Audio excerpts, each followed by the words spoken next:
आदाब, नमस्कार। आप सभी का स्वागत है क्यूएनएस न्यूज़ में और मैं हूं आंचल मिस्कीन।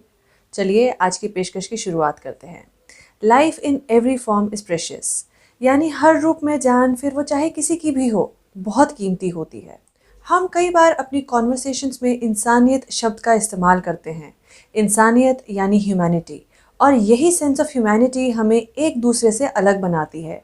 कम ज़्यादा के रूप में आपको इंसानियत नाम की क्वालिटी हर एक में डिफरेंट वेरिएशंस में देखने को मिलती है। आप भी दोस्तों सोच रहे होंगे कि क्यों आज इस रिपोर्ट में हम बार बार ह्यूमैनिटी, इंसानियत जैसे शब्दों को अलग अलग तरह से डिफाइन करने की कोशिश कर रहे हैं। हम ऐसा इसीलिए कर रहे हैं क्योंकि जितना पॉलिटिकल, इकोनॉमिक या सोशल मुद्दे इम्पॉर्टेंट है, उतना ही ह्यूमैनिटी, कंपैशन और एम्पैथी जैसे इंटैंजिबल मुद्दे भी ज़रूरी है। इंटैंजिबल मतलब ऐसा कुछ भी जो छुआ ना जा सके, टच ना किया जा सके, बस महसूस किया जा सकता है।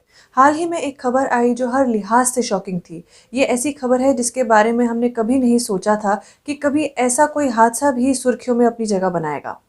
दोस्तों, हमारे लिए तो ये एक खबर है, पर एक परिवार के लिए ट्रेजेडी है। ऐसी ट्रेजेडी के मानो सर पर पहाड़ टूट पड़ा हो। ये हादसा एक व्यक्ति मोहम्मद अमीन और उनकी पत्नी शफीका के साथ हुआ। ये दोनों पेरेंट्स बनने वाले थे। डिलीवरी का जब समय आया तो उसके लिए 22 साल की शफीका को ललदेद हॉस्पिटल में शिफ्ट किया गया। यहाँ तक तो सब ठीक था, फिर सारी सिचुएशन इसी के बाद बिगड़नी शुरू हुई। सक्सेसफुल डिलीवरी के बाद डॉक्टर मोहम्मद अमीन से कहते हैं कि बच्चे की हालत क्योंकि ठीक नहीं है, तो बच्चे को जल्दी से जल्दी आईसीयू में शिफ्ट किया जाना चाहिए। जैसे ही मोहम्मद अमीन बच्चे को आईसीयू में शिफ्ट करने के लिए लेबर रूम से निकालते हैं, तो वहीं दूसरी छोर पर खड़े 2 फीमेल सिक्योरिटी गार्ड्स मोहम्मद अमीन का रास्ता रोकते हैं और आईसीयू की ओर नहीं जाने देते। जी हाँ, सही सुना आपने। अब ना जाने देने की वजह क्या थी? वजह सुनेंगे तो हैरान रह जाएंगे। वजह थी टिप, यानी वो चंद पैसे जो बधाई के तौर पर न्यू पेरेंट्स से मांगे जाते हैं। इसी टिप के नाम पर चंद पैसों की खातिर ये 2 फीमेल सिक्योरिटी गार्ड्स मोहम्मद आमीन को हाल ही में जन्मी अपनी बीमार औलाद को आईसीयू में शिफ्ट नहीं करने देती। मोहम्मद आमीन उनसे बार बार 700-800 रुपए देते हुए, अपने बच्चे की हालत का हवाला देते हुए आईसीयू में जाने देने की मिन्नतें करते हैं, पर और पैसे की लालच से ये दोनों फीमेल सिक्योरिटी गार्ड्स किसी सूरत में उन्हें आगे नहीं जाने देती।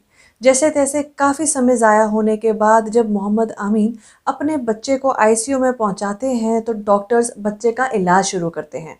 पर उन 2 फीमेल सिक्योरिटी गार्ड्स के कारण शुरू के क्रूशल मिनट्स गंवाने का नतीजा कुछ यूं था कि डॉक्टर्स उस बच्चे को बचा नहीं पाए और उस मासूम की जान चंद पैसों के लालच के आगे बलि चढ़ गई। और आप और मैं मिलकर यहाँ अंदाज़ा भी नहीं लगा सकते कि क्या बीती होगी मोहम्मद आमीन और उसके परिवार पर। देखते ही देखते खुशियाँ मातम में बदल गईं। 22 साल की शफीका, जो अपनी ज़िंदगी में मदरहुड को पहली बार एक्सपीरियंस करने के लिए बेताब थी, वही वो एक्सपीरियंस शफीका के लिए इस कम उम्र में एक दर्दनाक सपना बन गया। जिस बच्चे को अभी वो अपने सीने से भी नहीं लगा पाई थी, उस बच्चे की डेड बॉडी देखनी थी शफीका को। और इसके पीछे का कारण कौन बना? वही तो फीमेल सिक्योरिटी गार्ड्स, जिनकी इंसानियत और ममता लालच के आगे सो गई। खुद औरत होते हुए भी उन दोनों ने दूसरी औरत का दर्द, उसकी परेशानी नहीं समझी, बस समझा तो अपना लालच। देखा जाए तो आईसीयू में शिफ्ट करने के लिए बच्चे के पिता का रोल होना ही नहीं चाहिए था। ये सब डॉक्टर की निगरानी में होना चाहिए था। तो ये सब ऐसे कैसे हुआ? फिर जब सिक्योरिटी गार्ड्स के साथ नवजात बच्चे के पिता मोहम्मद आमीन निपट रहे थे, तो उस क्रूशल टाइम को क्यों डॉक्टर्स ने अहमियत नहीं दी? इतना टाइम ऐसे कैसे वेस्ट होने दिया?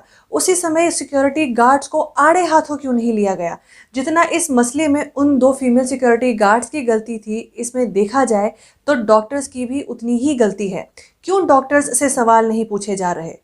तो यहाँ इस मसले की इंक्वायरी के लिए ललदेद हॉस्पिटल मैनेजमेंट ने जो कमेटी बनाई है, तो उम्मीद है कि वो कमेटी दोनों पहलुओं को पूरी तरह से नज़र में रखकर इन्वेस्टिगेशन करेगी और दोषियों को सही सज़ा देगी।